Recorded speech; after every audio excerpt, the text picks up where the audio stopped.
কেউ যদি কারোর অন্যায় ভাবে 1 বিঘত সম্পদ আত্মসাৎ করে, যারা আইল ঠেলেন, কত বিঘত যে ঠেলতে ঠেলতে নিয়ে গেছেন আল্লাহ জানে। 1 বিঘত সম্পদ যদি কেউ কারোর আত্মসাৎ করে, নবীজি সাল্লাল্লাহু আলাইহি সাল্লাম বলেছেন 7 তবক জমিনকে কিয়ামতের ময়দানে তার গলায় ঝুলিয়ে দেওয়া হবে। কত জমিন লাগে তোর বান্নে, সেদিন মৃত্যু হবে না, কষ্ট যন্ত্রণা এটা ঠিকই হতে থাকে। ভাইরা আমার, আল্লাহ রাব্বুল আলামিন আল্লাহর বিধিবিধানের সামনে আমাদেরকে আত্মসমর্পণ করার, সেরকম ঈমানি শক্তি ধারণ করার তৌফিক নসিব করুন। ভাইরা আমার, আমরা আমাদের বোনদের হক যদি মেরে খাই, তাদের হক যদি নষ্ট করি, সম্পদ যদি আত্মসাৎ করি, তাতে কি হবে? প্রথমত জীবনের বরকত চলে যাবে। এই যে সম্পদ রাখবেন, এই সম্পদ আসলে তেমন কোনো কাজে আসবে না। সম্পদ রাখবেন, সাথে ক্যান্সার চলে আসতে পারে, কিডনি ড্যামেজ হয়ে যেতে পারে, হার্টে ব্লক হতে পারে, এমন কিছু হতে পারে যে সম্পদ মারছেন বোনের 5 লাখ টাকার রোগ আল্লাহ ধরায় দিবে 10 লাখ টাকা, টেরও পাবেন না। দ্বিতীয়ত, এটা সাধারণ হারাম না, আত্মীয়তার বন্ধন ছিন্ন করার হারাম। আত্মীয়তার বন্ধন ছিন্ন করার হারামটা এটা আরো জঘন্য হারাম। এর পাশাপাশি আরেকটা বিষয় থাকে এখানে, সেটা হলো যে কখনো কখনো বোনরা হয়তো ছোট থাকে, এতিম হলে সেক্ষেত্রে এতিমের হক মেরে খাওয়ার আরেকটা গুনাহ এখানে যুক্ত হয়, কতগুলো অপরাধ এখানে যুক্ত হয়। আর এই জন্যই আল্লাহর ভয় অন্তরে লালন করতে হবে। নবী সাল্লাল্লাহু আলাইহি সাল্লাম বলেছেন, লা ইয়ারবু লাহমুন নাবাতা মিন সুহতিন, কারোর শরীর যদি হারাম উপার্জন দ্বারা গঠিত হয়, ফান্নারু আউলা বিহি, তাহলে জাহান্নামের আগুন সেই শরীরের জন্য অধিকতর উপযুক্ত। এই হারাম উপার্জনকারী ব্যক্তির দোয়া কবুল হয় না, ইবাদত কবুল হয় না, আমল কবুল হয় না, নেকামল কবুল হয় না, আল্লাহর কাছে সে দায়ী হিসাবে থাকে। আল্লাহ রাব্বুল আলামিন আমাদের সবাইকে সতর্ক এবং সচেতন থাকার তৌফিক দান করুন। আমরা সবাই দায়িত্বশীল হব তো ইনশাআল্লাহ। বোনদের হক না দেওয়ার ক্ষেত্রে একটা খোলা যুক্তির কথা বলেছি যে তাদেরকে বিয়ে দেওয়া হয়েছে, অনেক টাকা খরচ হয়েছে। বাবা থাকলে বাবার দায়িত্ব, বাবা যদি মারা যান বিয়ে দেওয়ার দায়িত্ব কার? ভাইদের। আপনি দায়িত্ব পালন করেছেন, কোনো অনুকম্পা অনুগ্রহ করেন নাই যে ওইটাকে কাটাকাটি করবেন, অর্থাৎ বিয়েতে যে টাকা গেছে ওই টাকা আপনি কাটাকাটি করে সম্পদ দিবেন না সেখান থেকে, না, এটা করার সুযোগ নেই। এক। দ্বিতীয়ত, আমাদের সমাজে অনেক বড় বড় কুসংস্কার আছে সংক্রান্ত। এর ভিতরে মেয়েদের হক মেরে খাওয়ার জন্য ছেলেরা একটা কুসংস্কার বানাইছে, সেটা হলো বাবার বাড়ির হক নিলে এটা সয় না। শুনছেন আপনারা? হাইরে হাইরে হাইরে, মানে বাটপারি এই লেভেলের সম্ভব? আপনি চিন্তা করেন, একই বাবার সম্পদ, ছেলে সব আগলে ধরে রাখবে, ভোগ করবে, তার সইবে, কোনো অসুবিধা নেই। বোনদের বেলায় এটা বলা হয় মেয়েরা বাবার ভাইয়ের হক নিতে হয় না, বাবার হক নিলে কি হয়? এটা সয় না, ধ্বংস হয়ে যাবে সব, এটা রেখে যাও, এটা আমার কাজে লাগবে। কত নম্বরের বাটপারে চিন্তা করে, কত বড় ডাহা মিথ্যা কথা। ডক্টর খন্দকার আব্দুল্লাহ জাহাঙ্গীর রহমানের কাছে প্রশ্ন করা হয়েছিল, কোন ভাই যদি বোনের হক মেরে খায় বাবার সম্পদে, তাহলে বোন তার বিরুদ্ধে মামলা মোকদ্দমা করে বিচার বসিয়ে এটা আদায় করাটা উচিত হবে কিনা বলে, নাকি মাফ করে দেওয়া উত্তম? ডক্টর আব্দুল্লাহ জাহাঙ্গীর রহমাল্লাহ বলেছেন তার বিরুদ্ধে মামলা মোকদ্দমা করে আদায় করাটা উত্তম। কেন উত্তম? বলেন যে বোন যতই মুখ দিয়া বলুক তার মনে কষ্ট থাকবে, এখানে আরো মানুষের হক জড়িত আছে। মামলা মোকদ্দমা করে যেভাবে হোক জোর জবরদস্তি করে যদি নিজস্ব হকটা আদায় করতে পারে, তাহলে এই ভাইটা কিয়ামতের দিন পাকড়াও থেকে বেঁচে যাবে, এটা তার উপকার হলো।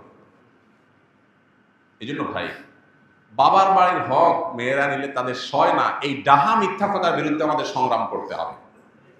দ্বিতীয়ত, আমাদের সমাজে মেয়েরা বাবার বাড়ির হক নিয়ে গেলে এটাকে অনেকে খারাপ চোখে দেখে, মনে করে যে আরে এটা কোনো কথা হলো।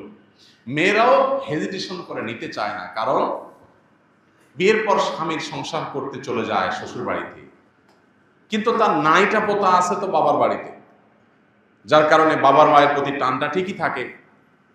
বিয়ের পর 30 বছর 40 বছর 50 বছর পার হওয়ার পরেও, বার্ধক্য এসে গেলেও তখনও মনে চায় একটু বাবার বাড়িতে যাই, একটু ঘুরে। তো যদি হক নিয়ে আসি তাহলে কোন মুখে সেখানে আবার যাব, এরকম একটা ব্যাপারও থাকে।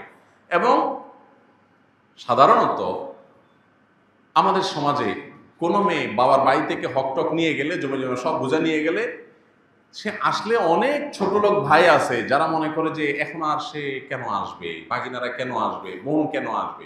যতদিন হক নেয় না ততদিন বোন আসলে মোরগ জবাই হয়, গরুর গোশত দিয়ে কিনে বাজার করে রান্না করে খাওয়া হয়, কারণ হক আছে। আর হক নিয়ে গেছে তখন মনে হয় পর হয়ে গেছে, এখন পর্যন্ত তার আসার কোনো রাইট নেই। পরিষ্কার জেনে রাখা দরকার, ভাই এবং বোনের সম্পর্ক কি শুধু সম্পদকে কেন্দ্র করে? অতএব বোন যদি তার প্রাপ্য হক বুঝিয়ে নেয়, তারপরও মৃত্যু পর্যন্ত এই বোনের সাথে সুসম্পর্ক বজায় রাখতে হবে। এবং বাবার বাড়িতে, ভাইয়ের বাড়িতে বেড়াইতে আসার অধিকার বোনের ঠিকই থাকবে। আবার ভাইরও কর্তব্য থাকবে বোনের বাড়িতে গিয়ে বেড়ানো এবং তাকে দেখা, খোঁজ খবর নেওয়া। এটার সাথে সম্পদ দেওয়া নেওয়ার কোনো সম্পর্ক নাই। অতএব এই কুসংস্কারের উপর আমাদেরকে আঘাত করতে হবে যে কোনোভাবেই এই কুসংস্কার থাকা চলবে না। ভাইয়ের হক থেকে বা বাপের হক থেকে, সম্পদ থেকে বোন সম্পদ নিয়ে গেলে সেই বোন, সেই মেয়ে আর বাপের বাড়িতে আসতে পারে না, এটা সঠিক কথা নয়। বরং সম্পদ নিয়ে গেলেও আসতে পারবে, সম্পদ থাকার মধ্যে তো অবশ্যই আসতে পারবে, বলাই বাহুল্য। এই জন্য ভাই এই কুসংস্কারটা আমাদের দূর করতে হবে। অনেক ক্ষেত্রে দেখা যায় একটা সিন ক্রিয়েট করা হয়। কিরকম সিন ক্রিয়েট করা হয়? মেয়েদের সম্পদ মারার ক্ষেত্রে দুইটা সিন ক্রিয়েট হয় সাধারণত। একটা হয় বাসর ঘরে, মহর দেওয়ার বেলায় আসলে ফুসলায়া ফাসলায়া, মেয়েরা লাজুক প্রকৃতির হয়। বাঙালি মেয়ে, মুসলিম মেয়ে আরো বেশি লাজুক হয়, যত ধার্মিক তত লাজুক হয়।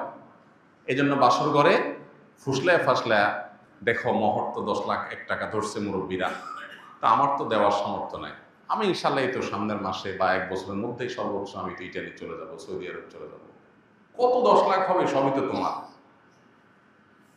বউ তখন বেচারি শরমে পড়ে বলে যে আরে কি বলেন এই সময়, আমার কোনো দায় দাবি না এগুলা। এই যে মুখে না দাবি আদায় করে নিলেন, সিন ক্রিয়েট করে, একটা পরিবেশ ক্রিয়েট করে, এটা হলো আরেক বাটপারি। আপনার বিয়ে করতে বলছে কে? মহরের টাকা জোগাড় করার মতো ক্ষমতা না থাকলে এটা তো লজ্জার কথা যে বাসরাতে আপনি বোর কাছে টাকার জন্য মাপ চাইতেছেন। মেয়েরা যদি শরিয়ার মাসালা ভালো করে বুঝতো তো বলতো খবরদার, মহারণা পরিশোধের আগে কোনো আওয়াজ নাই, কোনো আলাপ নাই, আগে পরিশোধ করো। তারা তো জানে না শরীয়ত তাদেরকে কি অধিকার দিয়েছে। আরেকটা বাটপারি হয় বাবার মৃত্যুর পর, মায়ের মৃত্যুর পর বোনদেরকে দাওয়াত দেয় ভাইয়েরা, বাগিনা বাগিনী এবং জামাই সমেত। এরপরে কবজি ডুবাই খাওয়ায়, মুরগি, হাঁস, কলিজা, গরু গোস্ত, মাছ ফ্রাই, ভুনা, বিভিন্ন আইটেমের খাওয়ায়া এরপরে শাড়ি, লুঙ্গি, কাপড় চোপড় দিয়া এরপরে আওয়াজ ওঠায়, আলাপ ওঠায়, নাটক শুরু হয়। বলে দেখো বোন, তোমার বিয়েতে অনেক টাকা পয়সা খরচ হয়েছে, এদিকে বাবা অসুস্থ ছিল, বাবার পিছনে লাখ লাখ টাকা খরচ করা লাগছে, সেগুলো তো আমিই করছি, সব তো তোমরা জানো। আল্লাহর রহমতে তোমরা তো আসো, ভালোই আসো, আল্লাহ তো কষ্টে রাখেনি। এখন বাবার সম্পদের শহীদ অনুযায়ী তোমাদের কিছু পাওনা আছে, এখন তোমরা যদি বলো সেগুলো আমি ভাগযোগ করে দেব, বলো কি করা যায়। বোনটার লজ্জা, না ভাই কি বলে, না হারে লাগবে না থাক। বোনটা চিন্তা করে এই এতিম গরিব ভাই আমার অসহায় ফকিরের মতো ভিক্ষা চাইতেছে, ছেড়ে দেয়। এই যে বোনটা ছেড়ে দিল, সে কি আসলে মন থেকে ছেড়ে দিয়েছে? এই ছেড়ে দেওয়াটা কি মন থেকে? হ্যাঁ, কিছু এক্সেপশন কেস আছে যে বোন ভগ্নিপতিদের কাল্লা অনেক দিয়েছে, অডেল দিয়েছে, ভাইরা বরং অনেক গরিব অভাবী। তখন বোনরা যদি উইলিংলি বলে দেখো ভাই, বাবার সম্পদে আমারও হক আছে, বাট আমি নিলাম না, তোমরা কষ্টে আসো, আমি দায়মুক্ত করে দিচ্ছি, তোমরা ভোগ করো, সমস্যা নেই, ভিন্ন কথা। কিন্তু আপনি সিন ক্রিয়েট করলেন, বোন লজ্জায় পড়ে গেল, এরপরে সে বললো মাফ করে দিল, আপনি বললেন হুজুর আমি তো মাফ নিছি। এই মাফ হবে না। দেখুন, মেয়েদেরকে ঠকানোর জন্য বহু রকম কুসংস্কার আমরা সৃষ্টি করেছি, এর বিরুদ্ধে আমাদেরকে সংগ্রাম করতে হবে। এই অবহেলিত ফরজ, এই ফরজটাকে প্রতিষ্ঠা করতে হবে, বোনদের হক আদায় করে দিতে হবে। অনেকে আছেন বাবার হক ভোগ করছেন, বাবায় ফুফুর হক মারছে, বাবা ফুফুরটা দাদার সম্পদে ফুফুর হকটা দেয় নাই বাপ চাচারা।